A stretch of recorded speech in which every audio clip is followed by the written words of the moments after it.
Gracias, Carla. Dos anuncios previos a la entrevista con el Premier Guido Bellido, que ya nos acompaña en estudios. Uno, si usted lo quiere así, puede oprimir el botón ZAP de su control remoto y podrá escuchar la entrevista en quechua. Nuestra compañera Zaira Choque hará la traducción simultánea, número uno. Número dos, este cara a cara se está emitiendo también en vivo por Radio Nacional en simultáneo, así que no se lo puede perder. Y ya le damos la bienvenida al primer ministro, presidente del Consejo de Ministros, Guido Bellido, que celebra, por supuesto, hoy haber recibido el voto de confianza del gabinete que usted dirige. Ministro Bellido, gracias por estar con nosotros hoy en los estudios de Cara a Cara. Bien, mi estimado Enrique, muchas gracias por la invitación. Un gran saludo a todos nuestros hermanos que a nivel nacional nos están viendo y saludar y agradecer por el apoyo que hemos recibido desde la calle, por el apoyo que hemos recibido en el Congreso y desde todas las regiones del país.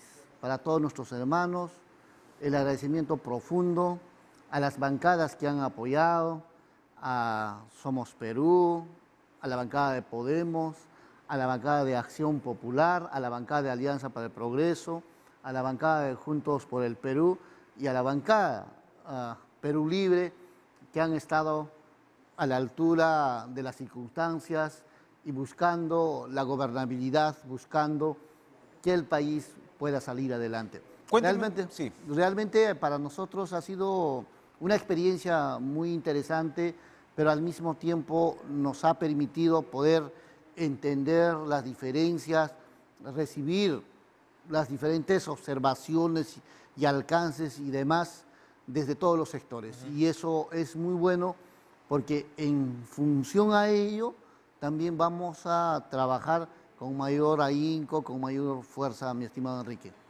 Cuénteme, primer ministro, ¿se esperaba este resultado?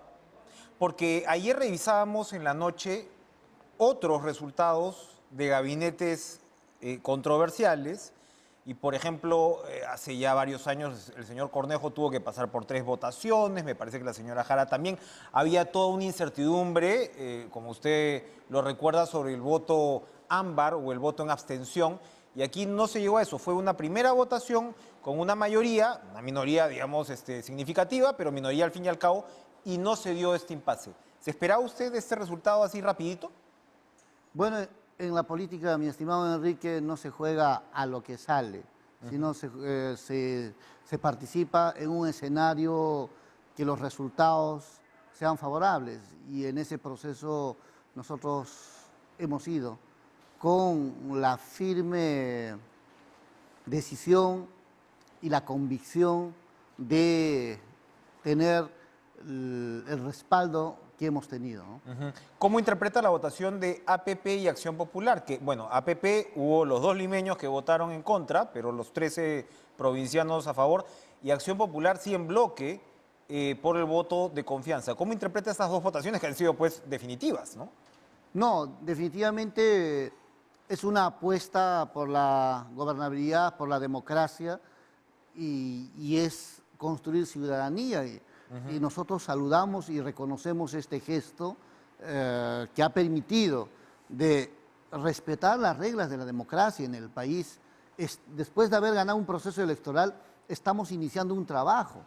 Y lo que corresponde es tener el respaldo que se ha tenido y mucho más.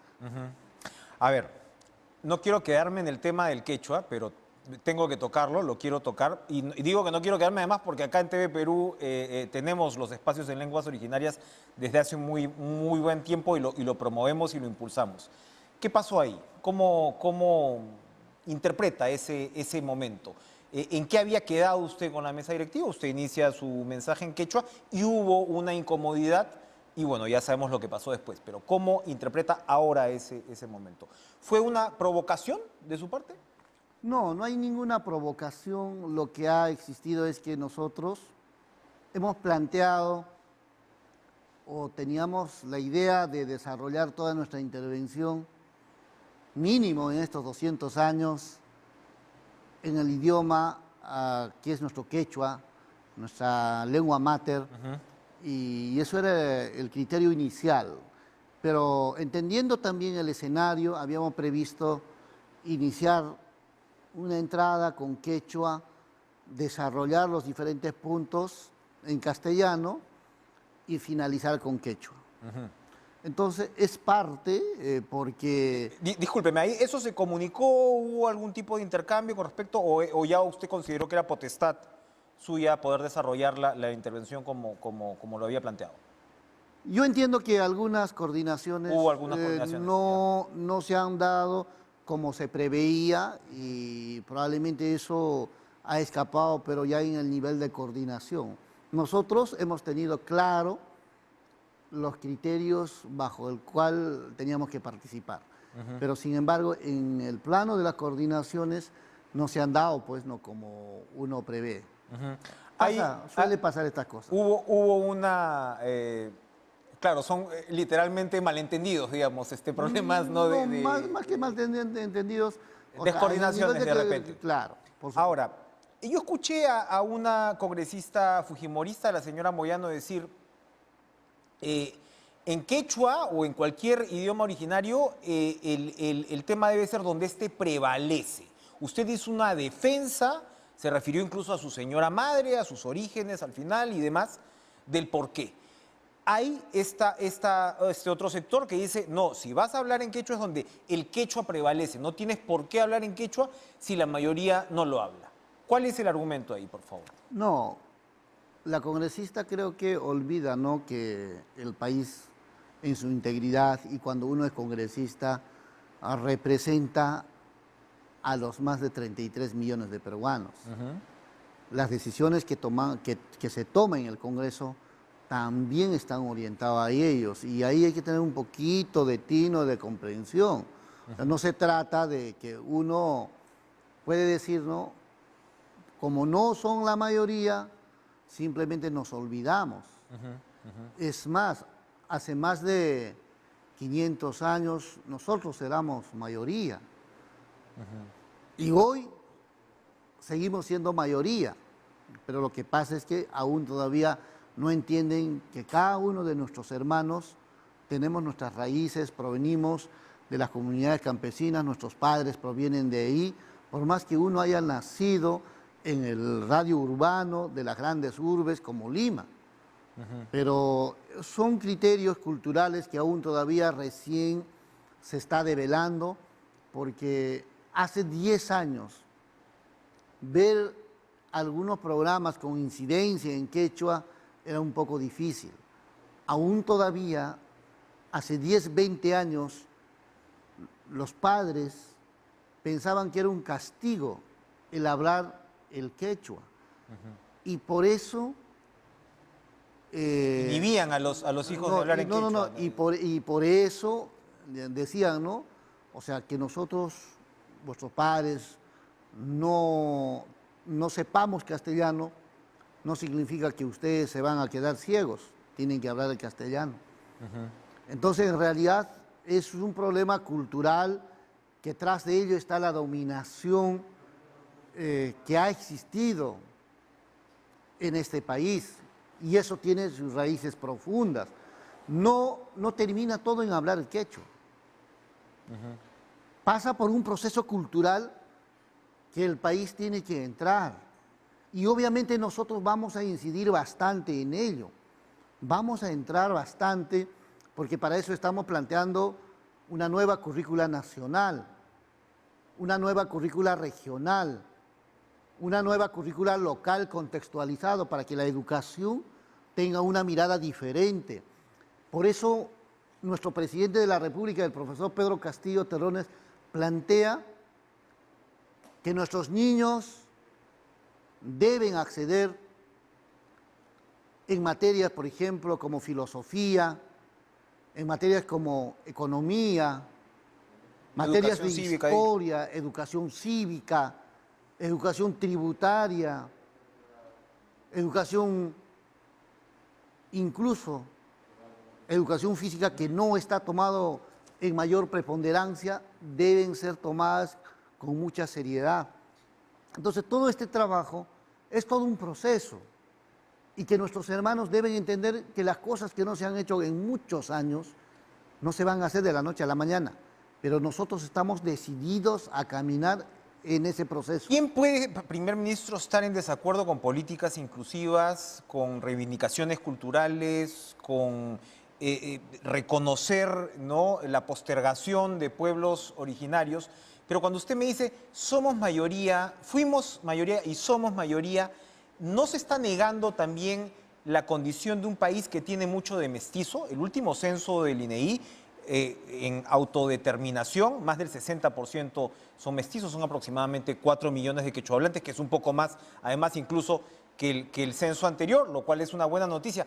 Pero ¿no es negar la condición de un país mestizo o reducirla? ¿Qué dice eso? El que uno no hable el quechua, si su procedencia y sus raíces es de los diferentes sectores sociales, eso no significa que no es parte. Lo que hay que es recuperar. ¿Usted dónde ha nacido? En Lima. ¿Sus padres? En Lima tengo familia boliviana, tengo familia en provincia también. Tengo ¿Se da familia cuenta?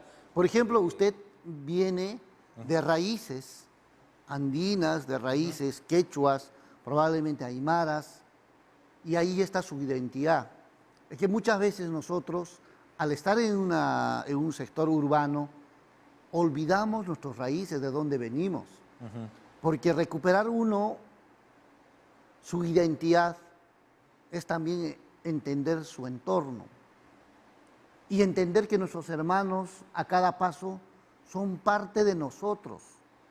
Y eso muchas veces no se ha tomado en cuenta. El individualismo nos ha absorbido a ultranza, y creer que porque nosotros tenemos un trabajo, o porque tenemos un cargo, o porque uno es ministro, o porque uno es viceministro, o porque uno es presidente de la República, es ya la última y ultra ser humano superior, cuando simplemente son funciones que estamos cumpliendo diferente, porque somos tan iguales que el hermano campesino que labra su tierra, o que está con el ganado, o que está en la agricultura, en cualquier sector. Lo único que nos diferencia es que estamos cumpliendo roles diferentes. Usted me está hablando entonces, y usted hizo una alusión al final a un tema ideológico, me está hablando de llegar a un país plurinacional entonces. No estamos hablando de un país pluricultural como se reconoce en la Constitución actual, donde se reconoce la diversidad étnica y cultural. Estamos hablando de un paso más allá. Por supuesto, hay que entender más allá. Es más, o sea, hay criterios, ¿no es cierto? Nosotros creemos que somos la gran mayoría, por tanto hay que proteger, ¿no?, esas comunidades indígenas, hay que darles algunos derechos. Una suerte de paternalismo, ¿lo ve usted? No, hay que darles, no, cuando es al contrario. No, digo, esa visión actual es una suerte de paternalismo. Esa visión ha fracasado y esa visión no corresponde. Aquí el Perú tiene que expresarse en su integridad, y la educación es fundamental para poder entendernos, y el Perú se puede encontrar a sí mismo. Porque hay veces el Perú está perdido en el individualismo, en el egoísmo, en el arribismo, que son valores propios de un sistema individual, de un sistema que busca la rentabilidad, y que en la mañana, mediodía y noche es rentabilidad. Entonces, eso es importante, porque vamos a encontrar en el otro lado de la orilla la solidaridad, la cooperación, el respeto a los demás. Lo que, por ejemplo, en el Congreso hemos visto, no tienen por qué desesperarse. Si hubieran hablado alguien en el Congreso en inglés, yo no creo que se hubieran comportado al mismo nivel. Se hubieran comportado quietitos, tranquilitos, escuchando el inglés. Mire, primer ministro, reconozco que usted utilizó esos símbolos de manera bien persuasiva, o sea, bien eficaz, bien efectiva, y eso estuvo claro, y yo creo que al final también ha redundado en el resultado de la votación, porque además tenemos un Congreso de mayoría provinciana. Entonces, allí, por ejemplo, lo veíamos, ¿no? En bancadas como APP, en bancadas como Acción Popular, tienes esa mayoría provinciana y ustedes están hablando bien ahí. Pero cuando usted me habla de estos valores individualistas, etcétera, allí le van a decir comunista. Y se lo pregunto porque usted habló al final de una ideología. Me podría quedar hablando toda la noche de esto, vamos a ir hablando de las políticas de Estado, pero esto es muy interesante poder conocerlo, porque usted hizo una alusión al final al tema ideológico, pero no definió su ideología. ¿Cuál es esta? En primer lugar, el Partido Político Perú Libre es un partido socialista. Es un partido de izquierda socialista. Pero un partido de izquierda socialista no es lo que ellos creen. Comunismo. No es eso. Estamos en una etapa de trabajo, en una etapa de permitir el desarrollo del país, en una etapa que hay que enfrentar los diferentes males que ha quejado de muchos años al país. Porque la igualdad de condiciones de que usted y yo podamos tener las mismas oportunidades y que tengamos las mismas posibilidades y que se nos asigne según nuestro trabajo y según nuestra necesidad, eso no debe incomodar a nadie. Y eso es justamente el problema del individualismo. Porque las personas no tienen en sus manos, según su trabajo y según su necesidad. Eso es el problema. El problema es que el quien trabaja no las tiene. Y muchas veces el quien no trabaja las tiene todas. Entonces, eso es pues justamente el desequilibrio que existe. Pero al margen, nosotros somos claros, las políticas que estamos planteando es para fortalecer la economía, es para promover la iniciativa privada con un enfoque mucho más directo a los pequeños y medianos empresarios nuestros. Queremos y soñamos y vamos a ir en ese camino de que nuestros empresarios sean capaces de implementar su presencia, no solo en el territorio nacional, sino también fuera, pero que su enfoque también sea un enfoque humano, un enfoque solidario. Puede haber empresarios solidarios, respetuosos de sus hermanos, y que el afán voraz de tener los recursos, solamente los recursos, frío y calculador, no les absorba al 100%. Y para poder traspasar esto, uno tiene que tener ideología. Y todos tenemos ideología. Usted tiene una ideología, yo tengo una ideología. Tenemos una forma de concebir el mundo. Y si tenemos una forma de concebir el mundo, nos ubicamos en un determinado punto. Y a partir de ello nos relacionamos con los seres semejantes a nosotros y con la naturaleza. Transformamos la naturaleza, ¿para qué? Para que asimismo nosotros nos transformemos y que la sociedad en su conjunto vaya desarrollándose. Entonces, nadie puede decir que yo no tengo ideología. Ahí están cometiendo un gravísimo error. No, lo que le dicen es que tiene ideología, que tiene, todos un montón de ideología. Y la persona que dice que no tiene ideología, está aplicando ideología. Bien. Y que sí tiene ideología.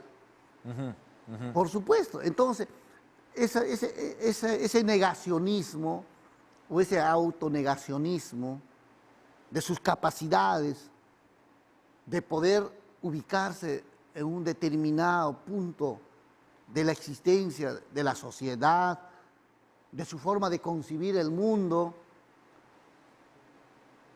lleva a muchas veces a un tema de oportunismo. Por eso decía, ¿sabe por qué? Porque el que dice que no debemos usar ideología puede estar aquí y mañana en este lado. Y al final de cuentas va a moverse en función Una veleta, de digamos. dónde sopla el viento. Vamos a ir a una pausa, primer ministro, pero vamos a ver cómo esa ideología se aplica en políticas de Estado, ya que usted ha recibido el voto de confianza. Volvemos.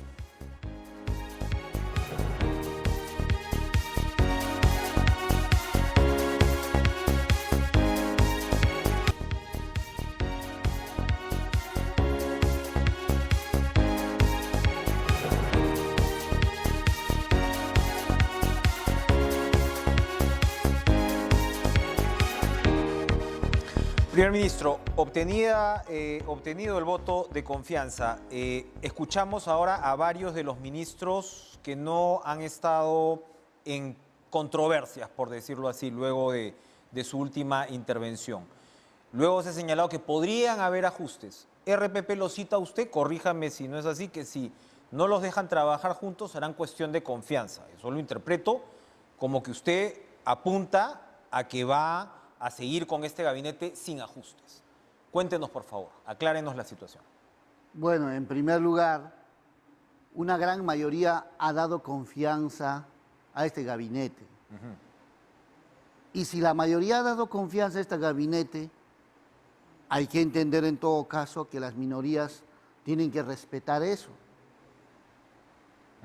Pero si mañana empiezan y van a iniciar a interpelar y demás, porque tienen el claro objetivo de querer vacar al presidente de la República, y el Perú no se va a quedar de manos cruzadas. Los peruanos no van a permitir eso. Entonces, hay herramientas en esta Constitución contra ese tipo de actos que desestabilizan al gobierno. Y las herramientas están Cuestión claras. de confianza. Esa es una herramienta y hay que darle uso cuando sea necesario. Y yo creo que si el día de hoy hay una gran mayoría, nos están dando la confianza para trabajar y mañana aparece alguna persona en ahí con actitudes, ¿no es cierto?, fascistas, queriendo generar la división, queriendo entorpecer el trabajo cuando deberían cooperar en el trabajo que se viene desarrollando, hay que tomar las herramientas. Clarísimo. Ahora, un caso como el del ministro de Trabajo, Guillermo Maraví, que ha sido también criticado, usted ha reiterado que no tienen relación con elementos violentistas, afines a Sendero Luminoso, etcétera. El caso del señor Maraví ha aparecido él en unos atestados, número 1, y número 2, fue también acusado como autor intelectual de una destrucción de edificios de la administración ayacuchana en el año 2004. Era secretario de Sute Huamanga en ese momento. Lo recuerdo porque estuve además en Ayacucho y fue una destrucción realmente dantesca, lamentable. ¿El caso de Iber Maraví le preocupa en particular? Lo que pasa es que nosotros hemos tenido conversación con el ministro de Trabajo. Él indica que nunca ha sido responsable de tales acusaciones. Y cuando uno es dirigente, todo lo que pasa a veces es responsable. Entonces, ahí yo creo que hay que medirle al ministro a partir de su trabajo, y al presidente y quien habla siempre estamos pendientes de ello. Entonces, tal vez los resultados de su trabajo sea que el que determina su permanencia. Su permanencia o su retiro, pero que no sean las pasiones, los odios, y que no sea esta suerte que yo veo de haber creado el famoso terruqueo y querer sacar. Yo ya había dicho antes, seguramente han revisado mi cuenta de Facebook y demás, claro, y en ahí, bien comentado. Y algunos mensajes nosotros hemos puesto en enero de este año. Dijimos que se venía un terruqueo tremendo, que esa estrategia no iba a funcionar. Y en el proceso electoral no ha funcionado, que nos han golpeado, que de lo que tenía que pasar el presidente Pedro Castillo Terrones con un 65 a 70% de votación, han logrado meter miedo, desesperación a la gente diciendo, te van a quitar tu casa, te van a quitar tu carro, que te van a quitar lo uno, lo otro. O sea, toda esa estrategia, claro. toda esa estrategia que han montado no les ha funcionado. Y a veces hay que reflexionar, pero no quieren reflexionar. Ahora, en el Congreso, estos 27 días de esta contracampaña no les ha funcionado porque hay bancadas que quieren que el gobierno trabaje, hay bancadas que apuestan por la gobernabilidad y hay bancadas que están comprometidos con el país. Entonces, no creo que van a continuar en ello. Bien, pero... Porque continuar en ello prácticamente se estarían poniendo en contra del país. Porque, en primer lugar, no existe terrorismo en nuestro entorno. Pero sí existe rechazo al terrorismo, muy marcado. No, el rechazo al terrorismo que ha hecho daño en el pasado está bien, pero en este momento yo no veo una sola persona en este momento en el entorno que esté vinculado. Nosotros a diario nos encontramos con los trabajadores, toda la gente está pensando en trabajar, en oportunidades laborales, en las deudas que tienen con los bancos, en la educación de sus hijos. Y esas son las prioridades que el gobierno va a tener, eso por es lo que hay supuesto, que demostrar con su trabajo. Pero hay un punto importantísimo para el que usted también haya obtenido esa confianza con esas dos bancadas en particular. Usted no tocó el tema de la Asamblea Constituyente. ¿Eso quiere decir que en la política de gobierno no va a estar la Asamblea Constituyente como tal? Eso fue, digamos, visto como un elemento conciliador, indudablemente. ¿Cómo la ve ahí? Mira, ¿quién plantea, bueno, en el marco constitucional, obviamente, la reforma total de la Constitución? El Congreso. El Congreso, pero ¿quién inicia? Hay una recolección de firmas. No, en el 2021, ¿qué diga? En el 2001. La bancada de Acción Popular. Entonces ustedes con Paniagua. buscan convencer a estas bancadas. No, con Paniagua. No, hubo una propuesta de reforma constitucional que ya del se ha gobierno de votado transición, claro que sí. en una primera legislatura. Pero por supuesto. Entonces, no tendría que ser una asamblea constituyente. Por eso, quien diga, pero los diferentes mecanismos, mientras que estén en el marco del derecho constitucional, cualquiera, pero para eso somos seres humanos, para conversar, para dialogar. Y se dialogará y se conversará, pero también es importante que lo que hoy día nosotros hemos planteado son las actividades y las acciones que se tienen que hacer en estos meses, en estos días que vienen. ¿Cuáles son las más importantes de esas acciones? Para nosotros, así, directamente, rápidamente. Directamente. En primer lugar, en el tema de la salud hay que controlar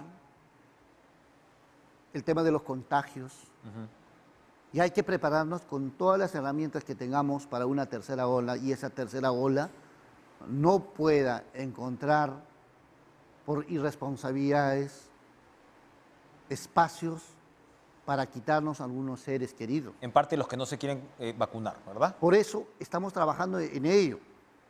Hay que vacunar a lo más que podamos. Hay que prever la cantidad de oxígeno que debemos tener, que en eso el ministro de Salud está trabajando duramente, y estamos previendo también la suficiente dotación de vacunas después de lo que ya está programado para que llegue, que falta aproximadamente 1,5 millones de vacunas en lo que queda de estos días, y que va a haber una muy fuerte dotación en septiembre. Entonces es importante, hay que fortalecer la atención primaria para que nuestros hermanos puedan tener todas las herramientas necesarias. Esta es una cruzada en realidad, porque el tema de la pandemia amenaza la existencia de la humanidad de todos los peruanos. Y está relacionado, primer ministro, con la economía. Franque hizo también una intervención ahora y lo que necesita ahorita la gente es chamba. ¿Cómo se va a impulsar? Ahí tenemos claro qué es lo que estamos planteando y que obviamente a través de los gobiernos locales y las regionales vamos a implementar. A través de un decreto de urgencia se les va a asignar, a través de Trabaja Perú, fondos a cada una de las municipalidades provinciales distritales a nivel del país. Se les va a hacer una transferencia directa para que cada municipalidad pueda priorizar de su cartera de proyectos y ejecutar.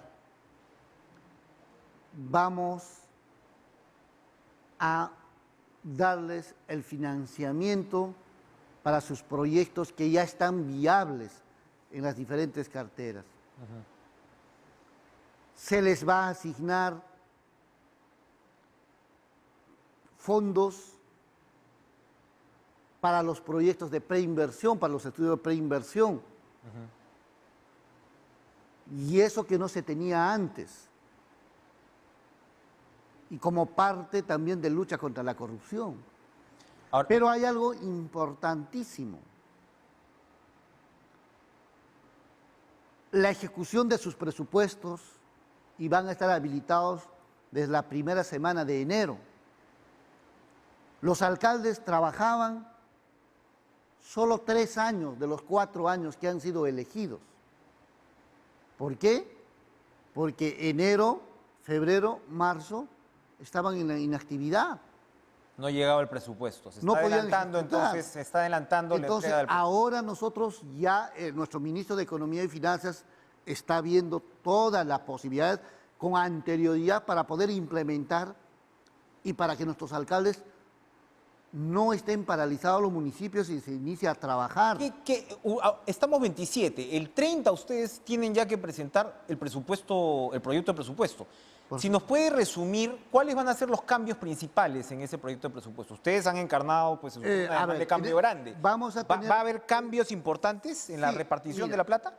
En realidad nosotros ya hemos llegado a un proceso En marcha ya. en marcha del presupuesto que ha venido pues hace meses atrás y nos han dado este mes.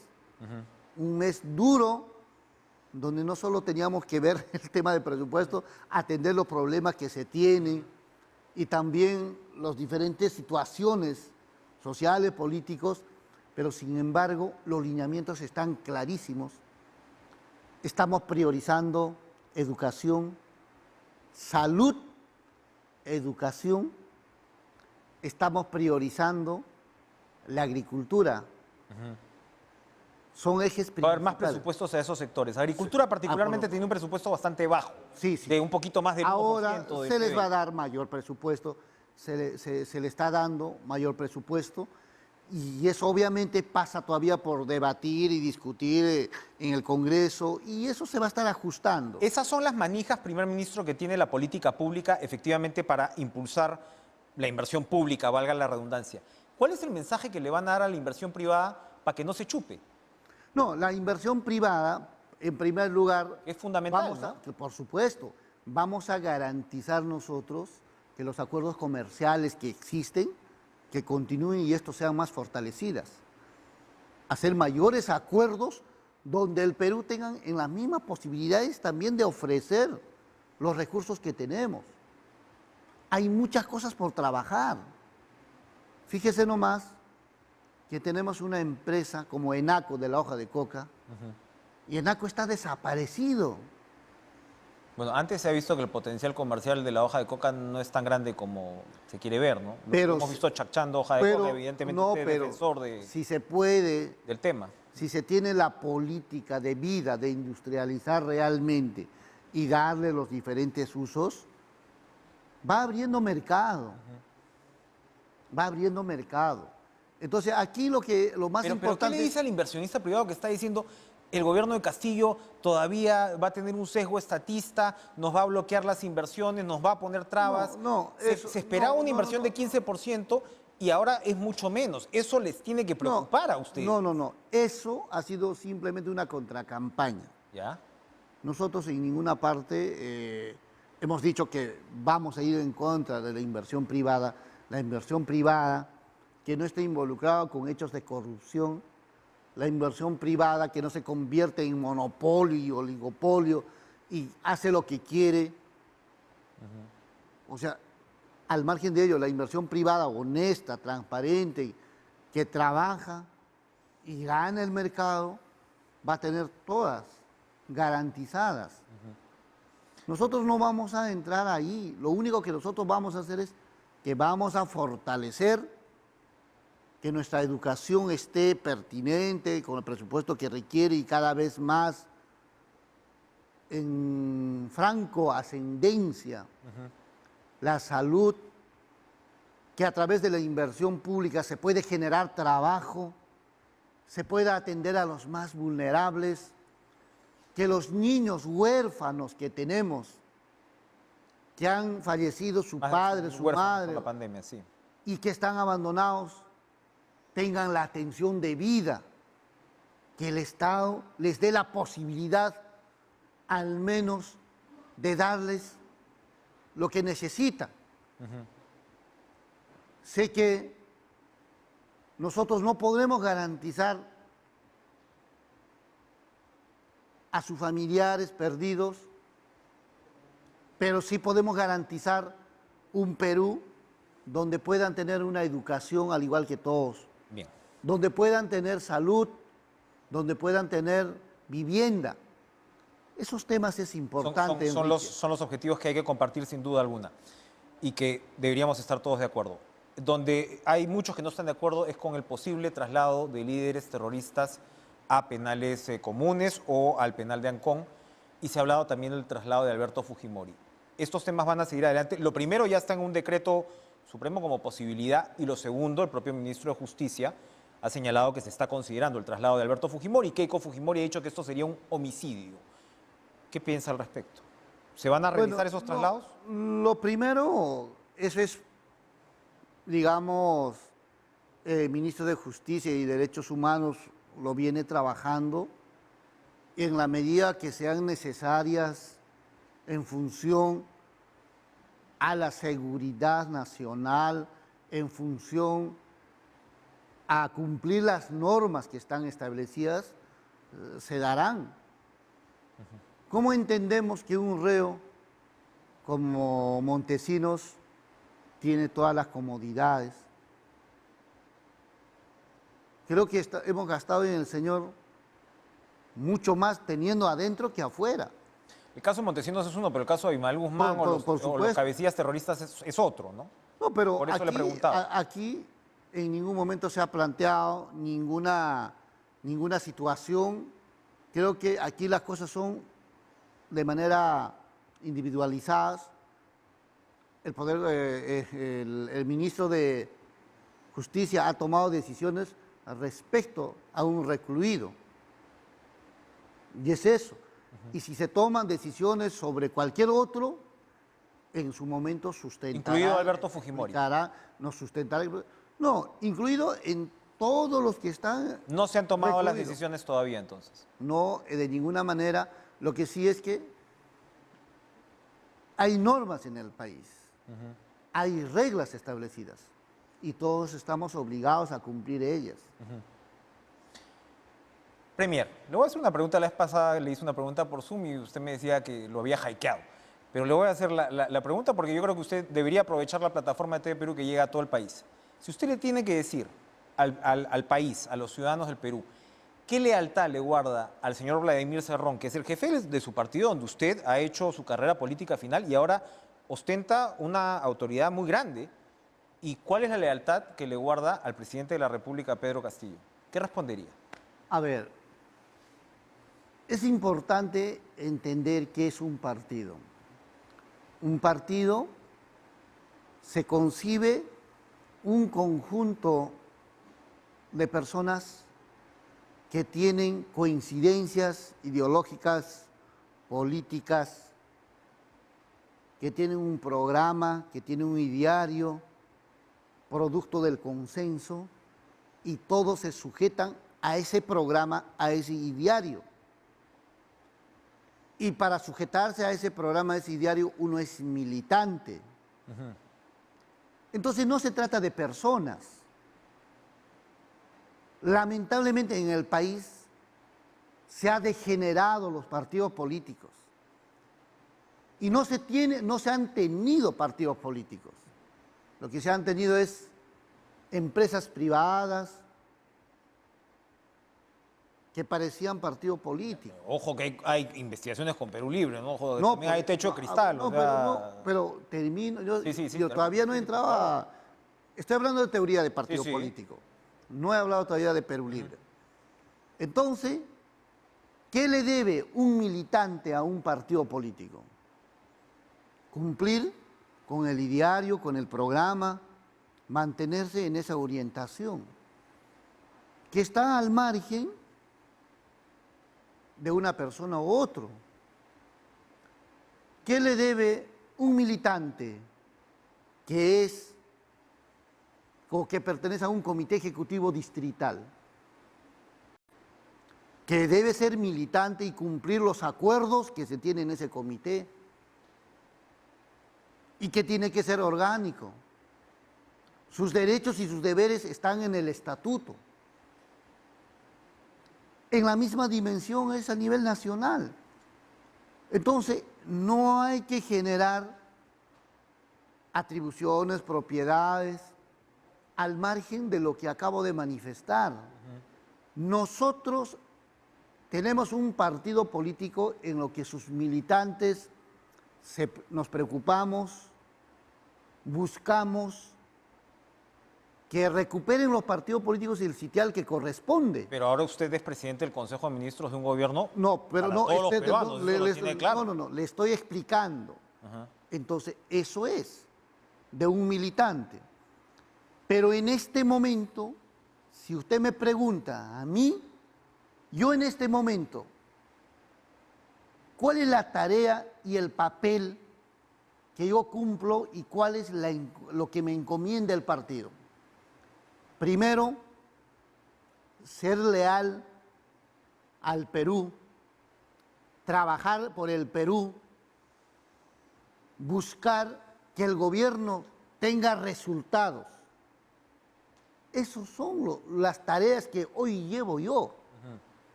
Es la tarea que tengo que cumplir.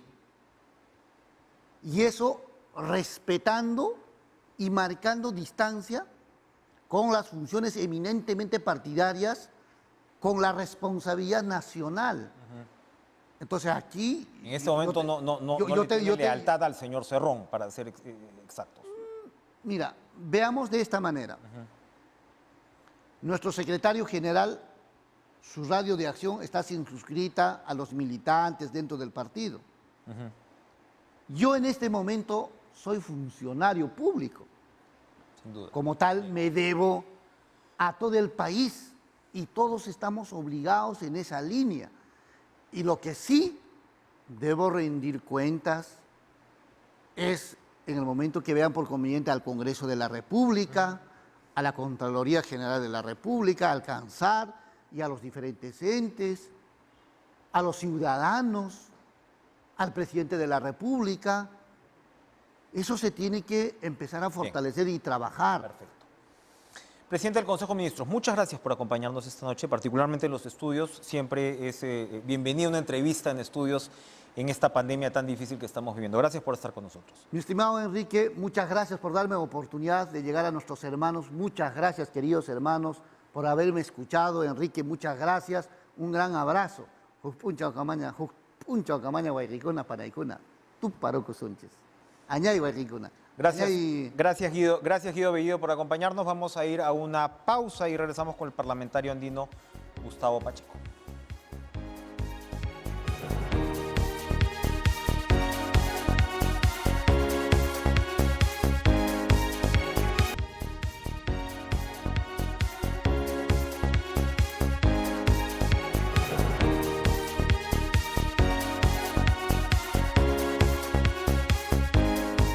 Estamos con Gustavo Pacheco, que regresa al ruedo político como parlamentario andino, secretario general, además de Renovación Popular, que es una bancada que ha votado ahora en contra del voto de confianza, que acabamos de conversar con el presidente del Consejo de Ministros. ¿Cómo está usted, Gustavo? Un gusto verlo.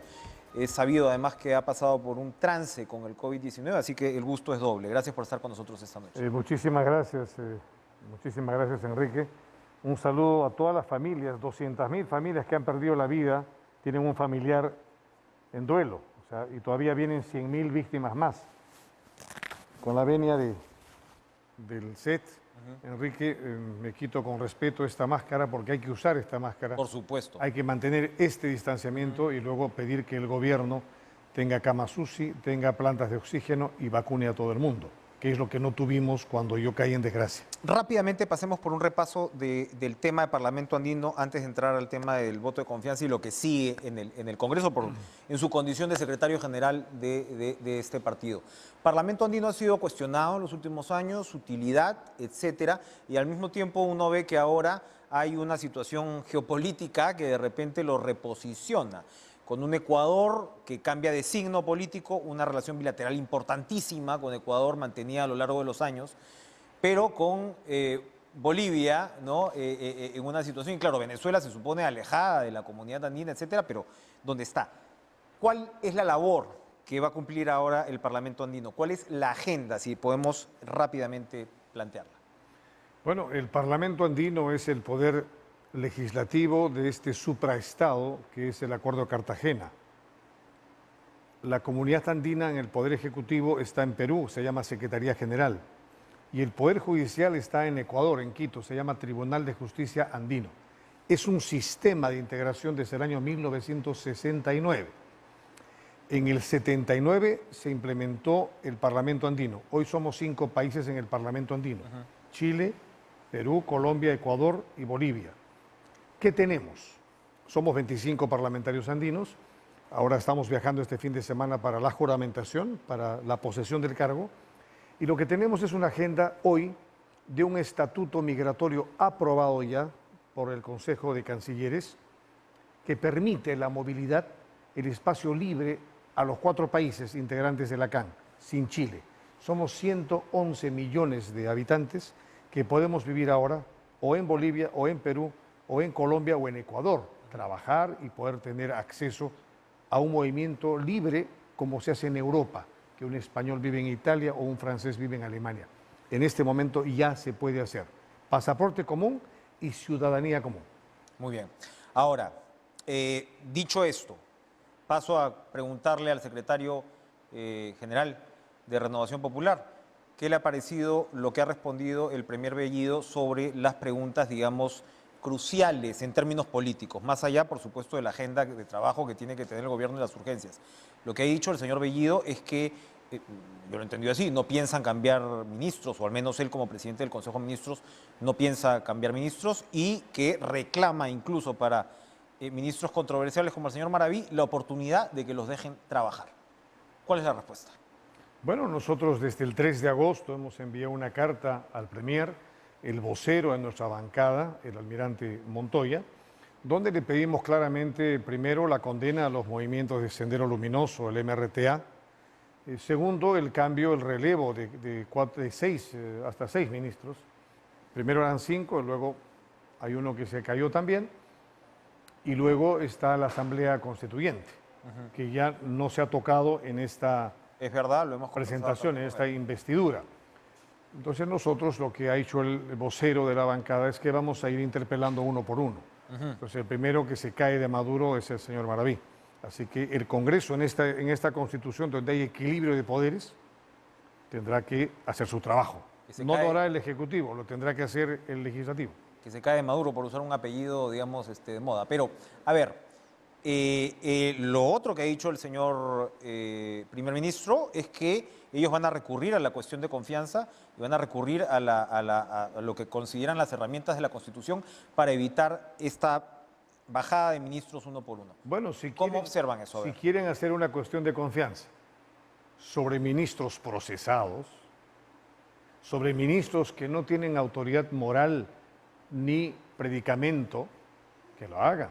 El pueblo sabrá sacar la conclusión de qué es una cuestión de confianza. Uno puede ser una cuestión de confianza por un personaje enhiesto, elevado, honesto, honorable, pero hacer cuestión de confianza, ya veremos, por personas que están vinculadas según la Fiscalía, según el Poder Judicial, según la Policía, a asuntos delictivos, veremos qué tipo En términos de confianza políticos, ¿son batallas que no vale la pena librar, diría usted? no, es que, mire, Enrique, se confunden los gobiernos. Este es un gobierno todavía con impericia y aprenderán poco a poco.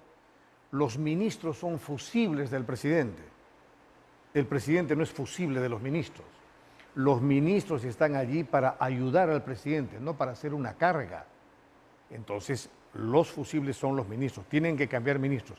Y usted verá en los próximos días que sí va a haber van a girar, porque no es insostenible el gabinete con estos personajes.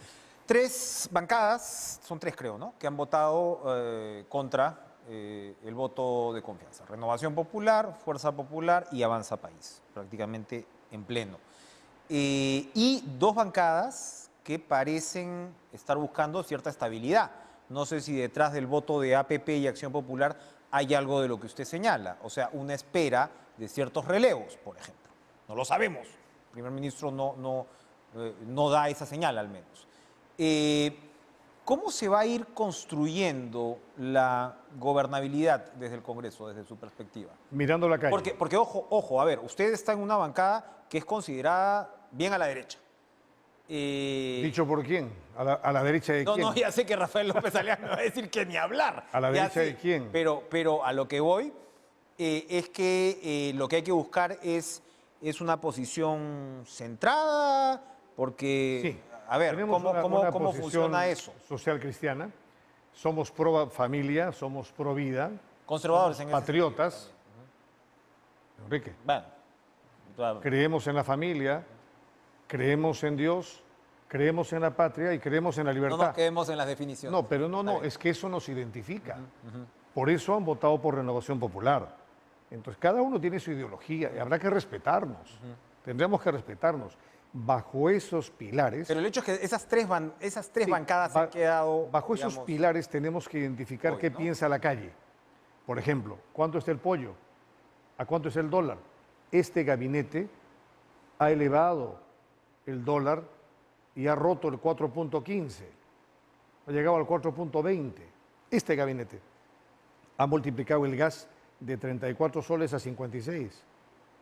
Este gabinete, o sea, la calle responde, el mercado responde. Pero hay un contexto internacional, usted también sabe, no sin ánimo. De por verdad, supuesto. no, de verdad, el ánimo. pollo tiene contexto internacional. El dólar tiene un contexto local, muy local, pero los precios altos El tienen pollo, un contexto internacional. el Del maíz pollo, duro, por supuesto que sí. el gas, Gustavo. el gas que nosotros producimos, de verdad, no voy a discutir. Lo que sí está claro es que el mercado, la calle es sensible a saber si tenemos un buen gobierno que genera confianza o no genera confianza. El gabinete, por estos personajes que están como ministros, no genera confianza. Entonces, ¿qué tiene que hacer el presidente? Cambiar fusibles y generar un ambiente como Y este. el papel del Congreso, si el presidente no escucha ese consejo, es ayudar a hacer esos cambios. En todo. Nuestra posición es muy clara. Vamos a interpelar a partir de la próxima semana uno por uno. Y vamos a interpelar y vamos a permitir que venga el ministro de Estado y que explique cuál es su política sectorial y que explique cuál es su currículum. Hay quienes tienen un prontuario en vez de currículum y eso no lo merece el país, eso no lo merece el Perú. Nosotros estamos buscando desde Renovación Popular, tanto en el Perú como en el Parlamento andino, la patria andina, donde tengamos progreso, tengamos desarrollo y busquemos felicidad para las nuevas generaciones. Bellido ha dicho, y con eso termino, que detrás estaría una intención para vacar al presidente de la República. Es decir, él relaciona esta intención de relevar ministros o relevar un grupo de ministros con vacar al presidente de la República. tiene? ¿Hay algo, Claro. hay algo de ello? Es impericia, es impericia. No han ejercido el poder, porque, vuelvo a repetir, los ministros son fusibles. ¿Qué tiene que ver con cambiar a un prontuariado que está en un ministerio con vacar al presidente? Lo niego rotundamente. No hay esa intención. No hay ninguna. En nuestro partido, en Renovación Popular, y hablo como secretario general del partido, No existe el ánimo de vacar al presidente Castillo. No existe. Lo que sí necesitamos los peruanos es que se cambie a algunos ministros que tienen un prontuario. Ese es el tema de fondo. Vacancia, no. El presidente tendrá que ver si escucha o no al Congreso, porque la votación de hoy, de esas bancadas que han votado a su favor, es un voto prestado. Han dicho que no es un cheque en blanco. Entonces, en las interpelaciones no estará... Y sabemos, por supuesto, en los antecedentes recientes en el Perú que esos no son cheques en blanco, y efectivamente son votos condicionados. Para terminar, rápidamente, señor López Aliaga se ha lanzado ya a la alcaldía de Lima, porque claro, de aquí a 5 años es, digamos, una eternidad para el Perú, pero más cerca están estas elecciones. ¿Dónde ven ustedes la competencia? ¿Creen que les va a salir, por ejemplo, la competencia por el lado de la izquierda? ¿Con quién va a competir López Aliaga? Bueno, yo destaco el patriotismo del ingeniero Rafael López Aliaga. Es el presidente de nuestro partido. Nosotros creemos que en la primera vuelta tenemos las pruebas, las actas. Hay una comisión investigadora en el Congreso. Hablo de la primera vuelta. Rafael tenía que haber pasado a la segunda vuelta. Y nos han sustraído votos. La comisión investigadora en su momento probará o no probará este hecho. En segundo lugar, el patriotismo de Rafael López Aliaga es postular a la alcaldía de Lima porque ya lo hicimos en el pasado. Renovación Popular es la refundación de Solidaridad Nacional. Y durante 23 años, 12 de los cuales han sido gobernados por Solidaridad Nacional. Desde las escaleritas solidarias, el Metropolitano, los hospitales de la Solidaridad, tenemos equipo de gobierno para la ciudad de Lima. Rafael López Aliaga sería una garantía para que Lima, rumbo a sus 500 años, el 2035, de fundación, pueda tener un alcalde al nivel de esta Lima, que fue la capital de toda Sudamérica, en el virreinato. Gustavo Pacheco, gracias por estar con nosotros esta noche. Espero que en otro momento podamos hablar un poquito más, porque este es el canal de todos los peruanos. Y entonces nos va a encantar difundir lo que pasa en la Comunidad Andina de Naciones. ¿Qué tan de todos los peruanos puede ser que hemos recibido al Premier primero? Que claro, es una entrevista larga por las circunstancias. Cusqueño. Y de ahí, Cusqueño además. Y yo soy puneño. Y de ahí al puneño, secretario general de Renovación Popular, por favor. Pero no, hablo de los tiempos. No, por Ojalá que en otro momento tengamos tiempo para conversar. Sin Muchísimas gracias. Simplemente para despedir, Jayaya Puno, Jausachon Puno. Bueno, ahí está, el quechua siempre. Gracias, Gustavo Pacheco. Gracias a ustedes por acompañarnos esta semana. Gracias a los amigos de Empared porque les hemos robado unos minutitos. Vamos a ir un corte y regresamos con lo último.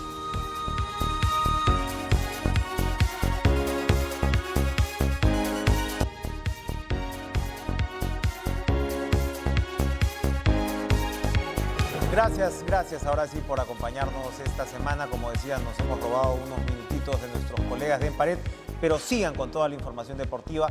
Cuídense mucho este fin de semana, no bajen la guardia y si les toca vacunarse, vayan por favor. Buenas noches.